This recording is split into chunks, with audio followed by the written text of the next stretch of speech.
জুলাই গণঅভ্যুত্থানের সময় সংগঠিত মানবতাবিরোধী অপরাধের মামলায় সাবেক প্রধানমন্ত্রী শেখ হাসিনা, সাবেক স্বরাষ্ট্রমন্ত্রী আসাদুজ্জামান খান কামাল ও পুলিশের সাবেক মহাপরিদর্শক চৌধুরী আব্দুল্লাহ আল মামুনের বিরুদ্ধে জবানবন্দি দিয়েছেন রোকেয়া বিশ্ববিদ্যালয়ের মাস্টার্স শেষ বর্ষের শিক্ষার্থী রিনা মুর্মু। বিচারপতি মোহাম্মদ গোলাম মর্তুজা মজুমদারের নেতৃত্বে ৩ সদস্যের ট্রাইব্যুনাল বুধবার তার জবানবন্দি গ্রহণ শেষে জেরা করেন।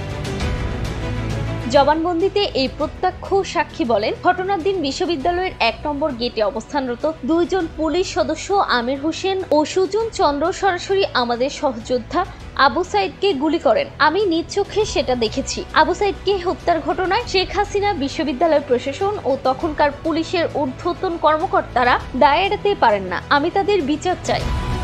জবানবন্দিতে রিনা মুর্মু বলেন, সেদিনের ঘটনায় আমি নিজেও আহত হয়েছিলাম। জবানবন্দি দেওয়ার পর রিনা মুর্মুকে জেরা করেন শেখ হাসিনা ও আসাদুজ্জামান খান কামালের পক্ষে রাষ্ট্র নিযুক্ত আইনজীবী আমির হোসেন। প্রসিকিউশনের পক্ষে ছিলেন প্রসিকিউটর মিজানুল ইসলাম ও গাজী এম এইচ তামিম।